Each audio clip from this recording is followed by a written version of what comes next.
अल्हम्दुलिल्लाहि रब्बिल आलमीन वस्सलातु वस्सलामु अला सय्यिदिल अंबियाइ वल मुरसलीन अम्मा बाद फ़अऊज़ु बिल्लाहि मिनश शैतानिर रजीम बिस्मिल्लाहिर रहमानिर रहीम। आज छठी हिजरी के वाक़यात पढ़ रहे हैं हम। छठी हिजरी के अंदर जो अहम चीज़ें हुई, पहले मैं उसकी थोड़ी सी आपके सामने फहरिस्त रख देता हूँ, फिर उसके बाद हम उनमें से जो ज़्यादा मशहूर चीज़ है उसको तफसील के साथ पढ़ लेंगे। छठी हिजरी के अंदर हज की फ़र्जियत जो है वो छठी हिजरी में हुई। फिर इसी तरह एक ग़ज़वा था जिसको ज़ातुर रिक़ा बोलते थे, ये ग़ज़वा भी 6 हिजरी में हुआ। फिर ग़ज़वा बनु लिहियान, ये भी इसमें हुआ। ये शायद याद होगा आपको, पीछे मैंने वाक़या रजी पढ़ के सुनाया था, वाक़या बिअर मऊना पढ़ के सुनाया था। तो कुछ कबाइल ने मिलकर इकट्ठे होकर सहाबाए किराम को शहीद कर दिया थे, तो दीन सिखाने के लिए गए थे। तो ये जो वाक़या है ग़ज़वा बनु लिहियान, ये उसकी एक कड़ी थी कि आका अलैहिस्सलाम लश्कर लेकर गए और वो लोग वहाँ से भाग गए क्योंकि उन्होंने जुल्म किया ना। तो एक कायदा ज़हन में रख लें, कभी भी मुसलमान किसी पर जंग लाजिम नहीं करते कि मतलब भी मुसलमानों का कुछ दीनी ये फरीज़ा है कि मुसलमान तलवारें उठा के किसी न किसी इलाके को फतह करने के लिए निकले आते हैं। नहीं, ऐसा नहीं। जंगों के मामले में हमेशा मौक़िफ़ यही है, इस्लाम अमन का दीन है। कोई इस्लाम को माने या ना माने, इस्लाम इंसानियत को अमन देता है। और अगर इंसानियत के ऊपर जुल्म हो तो फिर इस्लाम की तलवार उठती है, हत्ता कि उनके वो जो इंसानियत पे इस्तिराब वारिद करने वाले होते हैं जालिम हुक्मरान, उनको जो है ना वो ख़त्म कर दिया जाता है और उस खित्ते के ऊपर अमन आ जाता है। आप इसकी मिसाल ले लें। आप देखिए कितने इलाके फतह किए, कोई एक वाक़या आया हो कि वहाँ जब इलाका फतह हुआ, ज़ाहिर है सारे मुसलमान तो नहीं थे ना, जो इलाका फतह हुआ वो अक्सर काफिरों की थी, लेकिन मुसलमानों ने यह नहीं कहा कि अगर तुम कलिमा नहीं पढ़ोगे तो तुम्हारी गर्दनें उतार दी जाएगी। ऐसा कभी भी नहीं हुआ। मुसलमानों ने सिर्फ इंसानियत को अमन देने के लिए जंग लड़ी, तो इंसानियत को अमन दे दिया। मुसलमानों की वहाँ हुकूमत आ गई।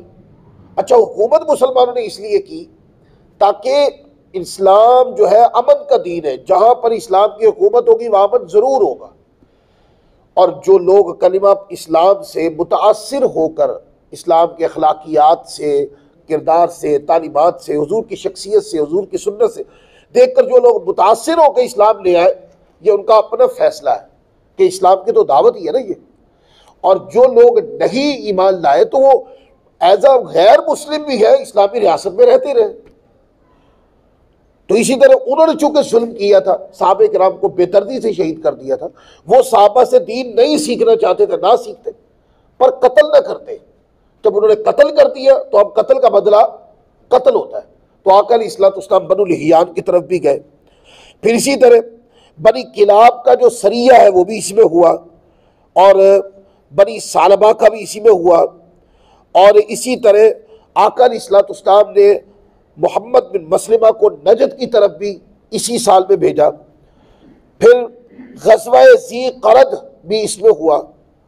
फिर हज़रत उकाशा बिन महसन को भी एक सरिया की तरफ हुजूर ने भेजा। मौज़ा जमूम में ज़ैद बिन हारसा को भेजा। फिर मौज़ा गैस की तरफ भी ज़ैद बिन हारसा को भेजा। फिर इसी तरह बवारुल क़ुरा के अंदर भी आका अलैहिस्सलाम ने ज़ैद बिन हारसा को भेजा। फिर ज़ैद बिन हारसा को उम्मे क़रक़रा की तरफ भी भेजा। ज़ैद बिन हारसा को सुए बख्शी की तरफ भी आका अलैहिस्सलाम ने भेजा। फिर ज़ैद बिन हारसा को वादियुल क़ुरा की तरफ भी आका अलैहिस्सलाम ने भेजा। असल में ये एक सफ़र था और इसके अंदर बहुत सारे सिराया हुए। अच्छा, एक होता है ग़ज़वा, एक होता है सिराया, ठीक है। ग़ज़वा उसको कहते हैं जिसमें आका अलैहिस्सलाम की शमूलियत होती है, और सिराया उसको कहते हैं जिसकी तरफ हुजूर लश्कर भेज देते हैं, वो कोई भी साहबी कमांड करे। फिर इसी तरीके से हज़रत अब्दुर्रहमान बिन औफ को बनी काब की तरफ आका अलैहिस्सलाम ने भेजा, और मौला कायनात अली मुर्तज़ा रज़ियल्लाहु तआला को फदक और कज़िया अक़ल की तरफ भेजा। फिर हज़रत अब्दुल्ला बिन रवाहा का जो सरिया है वो भी इसी साल में हुआ। और भी कई इस साल में जो मेजर काम हुआ वो दो है, इसको ज़हन में रख लीजिएगा। छठी हिजरी के अंदर जो मेजर काम हुआ वो क्या है? चलो तीन लगा ले, क्योंकि हज की फर्जियत भी इसमें है ना, तीन लगा ले। एक तो हज की फर्जियत, दूसरा आका अलैहिस्सलाम का मदीने पाक मक्के से हिजरत करने के बाद पहली बार उम्रा करने के लिए मक्का की तरफ इहराम बांधना और मुसलमानों का उम्रे के लिए जाना और हुदैबिया में रोके जाना, उसकी तरफ मैं आता हूं। और तीसरा अहम वाक़या ये हुआ कि आका अलैहिस्सलाम ने अपने यानी रियासत मदीना की तरफ से हुज़ूर अलैहिस्सलाम का तारुफ मकतूबात के ज़रिए दुनिया के मुख्तलिफ हुक्मरानों के नाम भेजे गए। ये सारे जो वाक़यात हैं ये छठी हिजरी के अंदर पेश आए। अब आप देखें ना जरा पीछे एक नज़र, अब आपको थोड़ा सा नक्शा नज़र आ रहा होगा, पीछे से हम गुफ्तगू करते आ रहे हैं। देखें ना, जंग बदर हुई, मुसलमानों का दबदबा कायम हुआ। कुछ बनो उहद की जंग के अंदर मुसलमानों को एक नुकसान उठाना पड़ा, तकलीफ उठानी पड़ी, लेकिन उसके बाद आप देखें जंग खंदक हुई तो मुसलमानों ने ज़ेर कर दिया, बनु नज़ीर को उठा के मदीने से जिला वतन कर दिया, बनु कुरैज़ा ने गद्दारी की तो उनको भी निकाल के बाहर फेंक दिया। फिर इसी तरीके से बदर सुगरा का वाक़या हुआ, उसमें भी काफिर लोग नहीं आए, तो एक दबदबा मुसलमानों का कायम हो गया। और कुछ ये मामलात होने के बाद अब जरा अमन व सुकून भी हो गया ना, जब से हिजरत करने के बाद मुसलमान यहाँ आए तो काफिरों ने जो अत मचाई हुई थी ना वो ख़त्म हो गई, क्योंकि मुसलमानों का दबदबा मजबूत हो गया। तो काफिर लोग उधर सुकून में आ गए और फिर खित्ते पर हुज़ूर अलैहिस्सलाम की तालीमात की सूरत में और जो है ना अमन व अमान हो गया। जब अमन व अमान हो गया तो आका अलैहिस्सलाम ने चाहा कि अब सहाबा किराम के साथ उम्रे के लिए जाया जाए। तो आका अलैहिस्सलाम ज़ीक़ादा यानी शवाल से जो अगला महीना होता है ना, इसको ज़ीक़ादा बोलते हैं।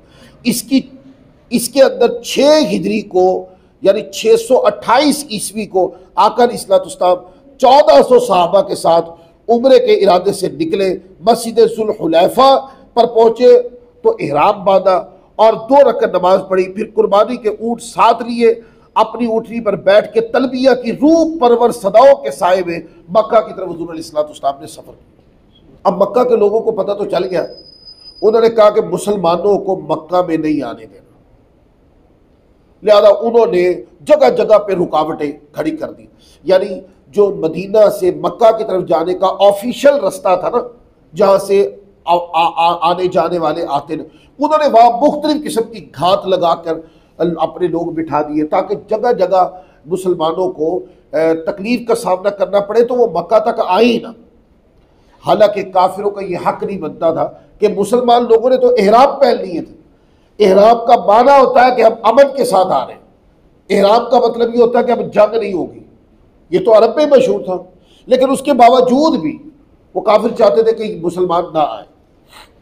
लेकिन आका अलैहिस्सलाम की हिकमत अमली कि हुज़ूर अलैहिस्सलाम हुदैबिया के लिए जब निकले तो जो ऑफिशियल रास्ता था उस तरफ से नहीं गए, मुश्किल रास्तों से गुजरते गुजरते आका अलैहिस्सलाम वहाँ हुदैबिया के मैदान, ये हुदैबिया का जो मैदान है ये मक्का से कुछ पहले आ जाता है। तो वहाँ पर आका अलैहिस्सलाम की ऊँटनी जो है वो जाकर रुक गई। ये आका अलैहिस्सलाम को पता चल चुका था कि कुफार लोग जो है वो हमें यानी मुसलमानों को वहां जाने से रोकने के लिए सरतोड़ कोशिश कर रहे हैं। तो ऊँटनी रुक गई तो आका अलैहिस्सलाम ने सहाबा किराम से फरमाया कि ये ऊँटनी की आदत नहीं है, ये जो मेरी सवारी है इसकी ये आदत नहीं, लिहाजा इसका रुकना जो है ये अल्लाह की रज़ा के ही वजह से है। तो हुज़ूर अलैहिस्सलाम वहाँ रुक गए। तो वहाँ पर ना एक मुशावरत हुई कि किसी को सफ़ीर बनाकर भेजा जाए, वो जाके मक्का के लोगों के साथ बातचीत करें और उनको बताए कि मुसलमान अमन से आए हैं, जंग का कोई इरादा नहीं, लिहाजा मुसलमान आएंगे, उम्रा करेंगे, अमन के साथ वापस चले, लिहाजा मुसलमानों को आने दिया जाए। अब ये बात जो है ना पहले तैयारी की गई कि हज़रत फ़ारूक आज़म को भेजा जाए। मैंने आपको कहा ना कि फ़ारूक आज़म रज़ियल्लाहु तआला को आप देखें, अगर वो फ़ारूक आज़म हैं तो उनकी अदल की तलवार बहुत तिखी है, वो मिजाज के बहुत गर्म है, यानी अदल और इंसाफ के अंदर वो इफ और बट नहीं रखते।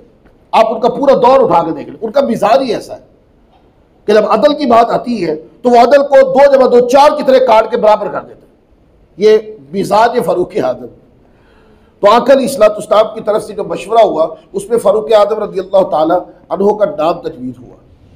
तो उन्होंने अर्ज़ की, या रसूलल्लाह, काफिर लोगों के साथ मेरे पहले ही बहुत झगड़े हैं, तो ये ना हो कि ये जो अमन की बात करने के लिए जा रहे हैं ये बात कहीं बिगड़ ना जाए। तो मेरा ख्याल है कि हज़रत उस्मान गनी रज़ियल्लाहु ताला अन्हु उनका इंतखाब ज़्यादा बेहतर इस वजह से रहेगा कि उनके ख़ानदान का असर और रसूख मक्का पे ज़्यादा है, और फिर वो बहुत ही ठंडी तबीयत के हैं, यानी वो मुसालहत करवा लेंगे अपने मिजाज से।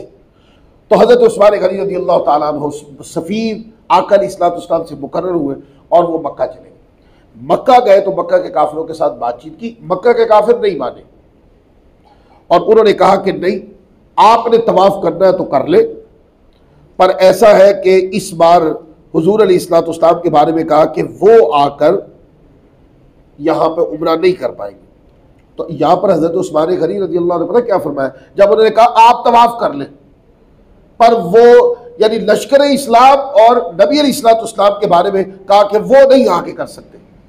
अल्लाह अकबर। हज़रत उस्मान गनी रज़ियल्लाहु ने फरमाया, अल्लाह की कसम, मैं हर किस इस घर का तवाफ न करूंगा जब तक कि रसूल पाक सल्लल्लाहु अलैहि वसल्लम इसका तवाफ न कर ले। अब जाहिर है ये बात करते करते कुछ वक्त गुजर गया ना, और कुछ दिन ज्यादा गुजर गए, और आपको पता है सोशल मीडिया तो नहीं था ना कि एक्यूरेट खबर आप तक पहुंच जाए, कोई वीडियो आप सामने आ जाए या कोई ऐसा सिलसिला नहीं था।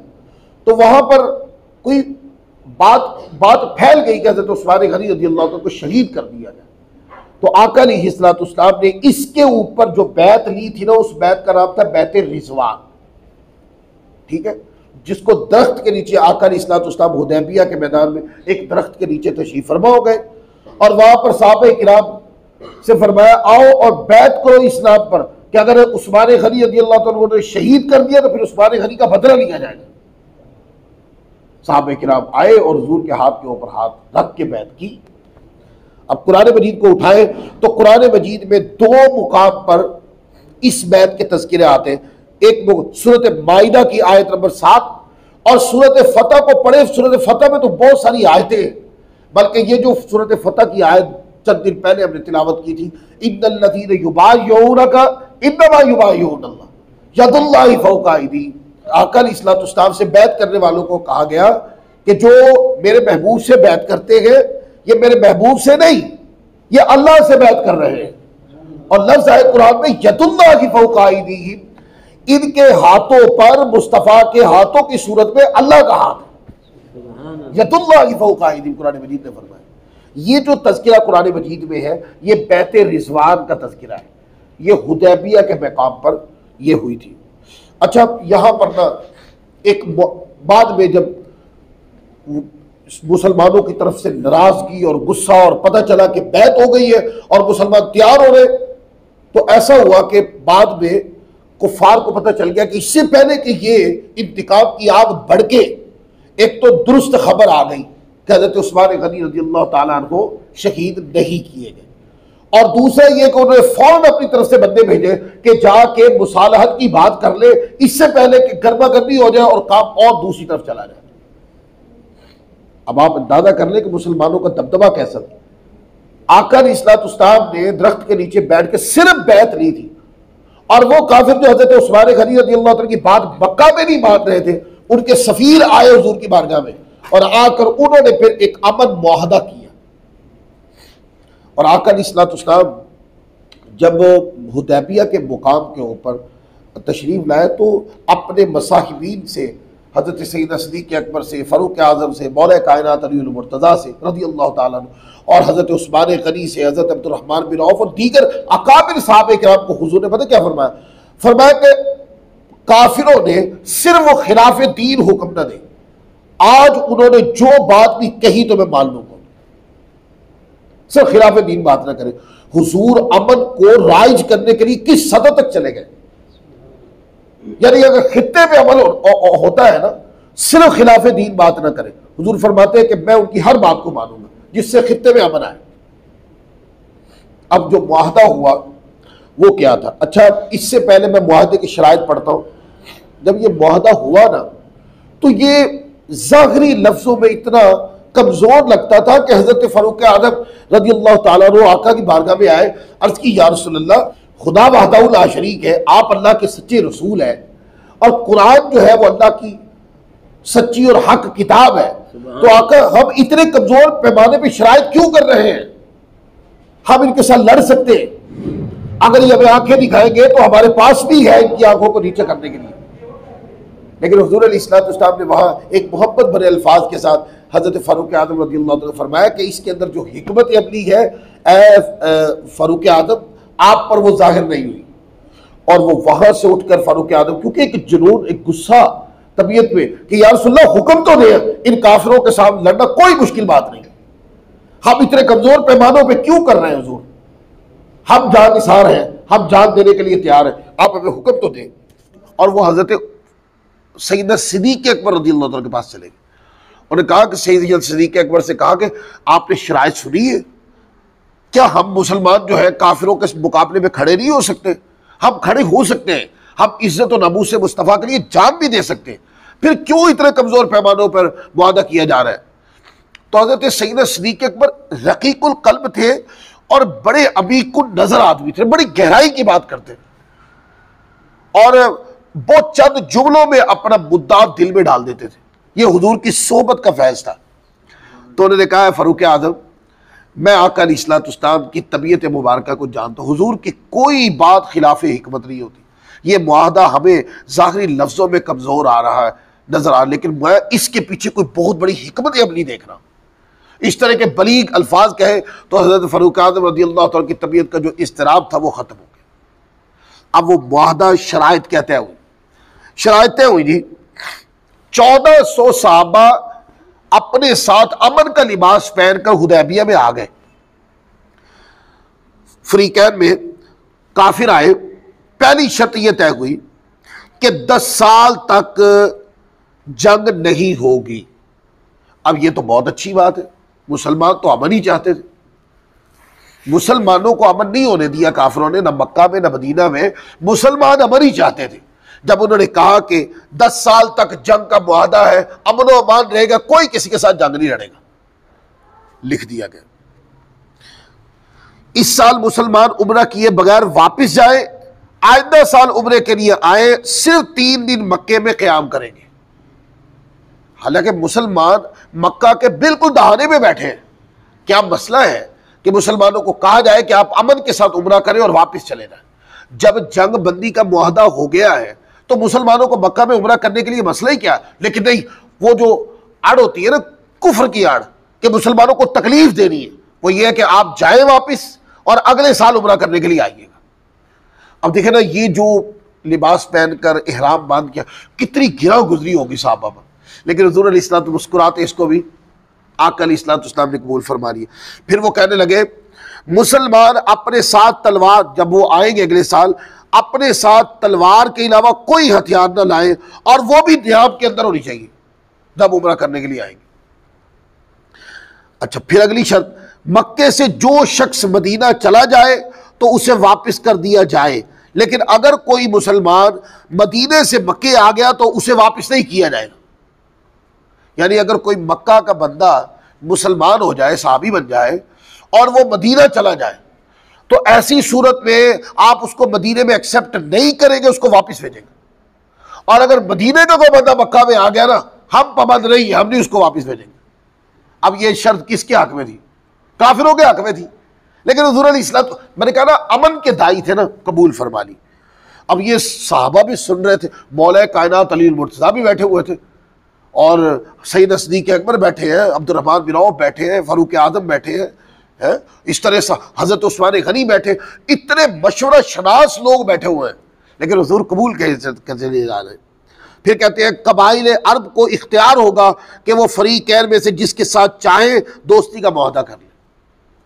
यानी वो जब चाहे मुआहदा कर ले, आप उसको गद्दारी नहीं समझेंगे। आका ने ये भी कबूल फरमाया। अब ये जब मुआहदा हो गया, तो अब आप इस मुआहदे की ज़ाहिरी सूरत देख रहे, इसकी ज़ाहिरी सूरत किसके हक में? काफिरों के हक में, ठीक है ना, मुसलमानों के हक में नहीं।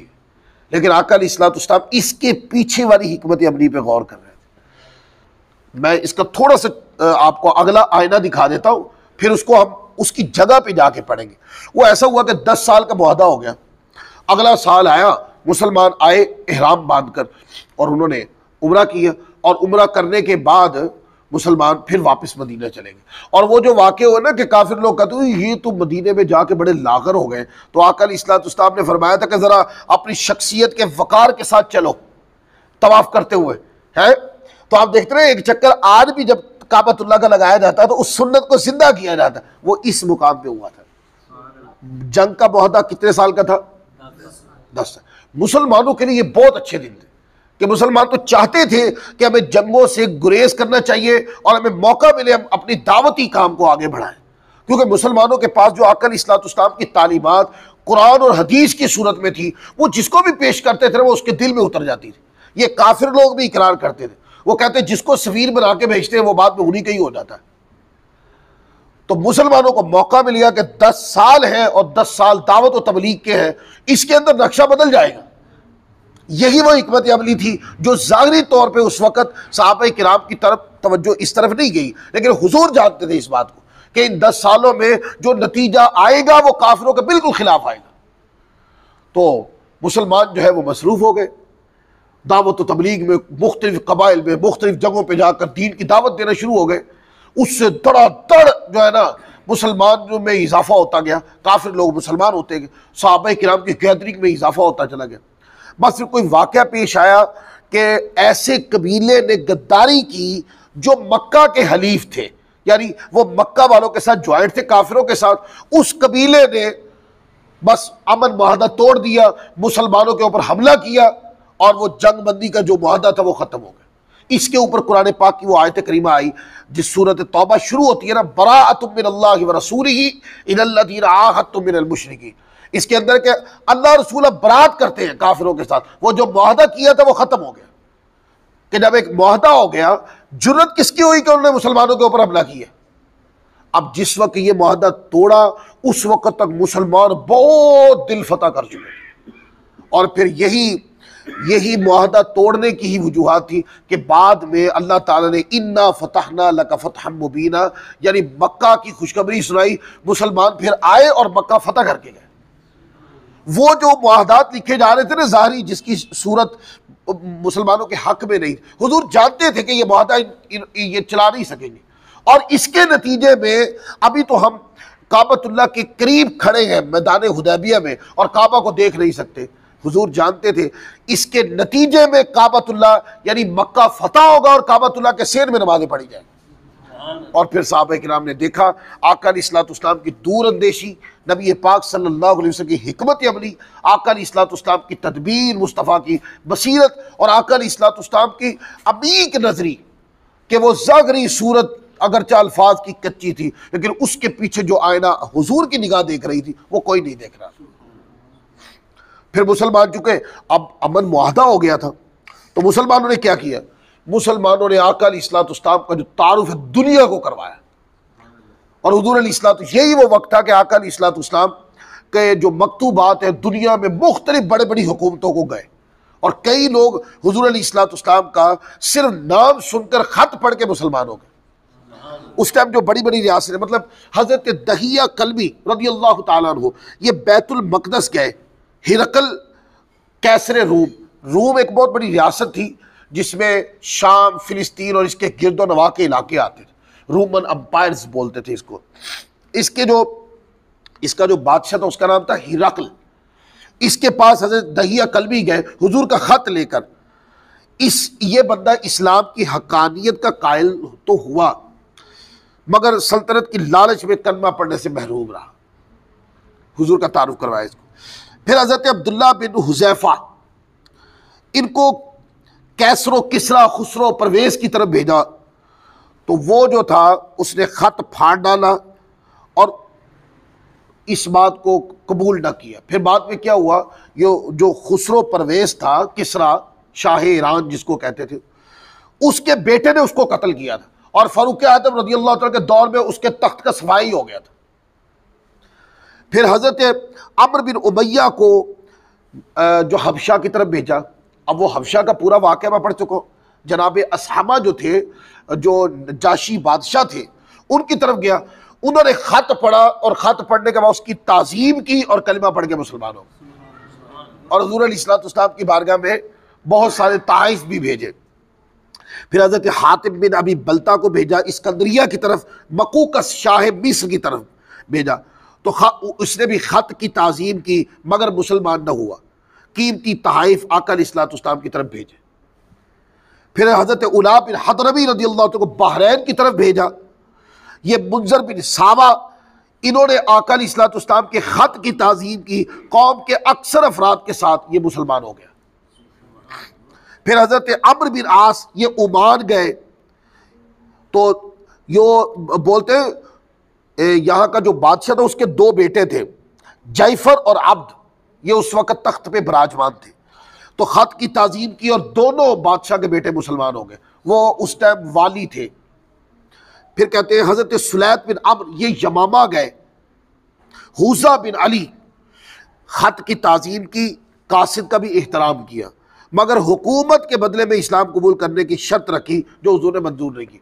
उसने कहा कि आप इस चीज़ की गारंटी दें कि मेरी हुकूमत रहेगी, मैं फिर मुसलमान होता हूँ। तो आका अलैहिस्सलाम ने कबूल नहीं फरमाया। फिर हज़रत शुजा बिन वहाब ये दमिश्क गए। हारिस बिन अबी शिमर गसानी वहाँ हुकूमत करते थे। मगरूर ख़त को फाड़ कर बरम हो गया, अपनी फ़ौज को तैयारी का हुक्म दे दिया। इस वजह से ग़ज़वा मोता और ग़ज़वा तबूक हुआ। और जब ये ग़ज़वा तबूक और मोता में इस्लामी लश्कर के सामने आया तो तहस नहस करके रख दिया इस्लामी लश्कर। उस टाइम उसको पता चला कि इस बुजुर्ग हस्ती का ख़त पाड़ने का नतीजा क्या होता है। यूँ देखें, पूरी दुनिया में जब आका अलैहिस्सलाम का तारुफ करवाया गया तो आपने देखा कि कई लोग तो ख़त पढ़ के मुसलमान हो गए और पूरी दुनिया में आका अलैहिस्सलाम की शख्सियत का डंका बजा और इस्लाम बतौर रियासत मदीना एक बहुत बड़ा नाम बन के उभर गया।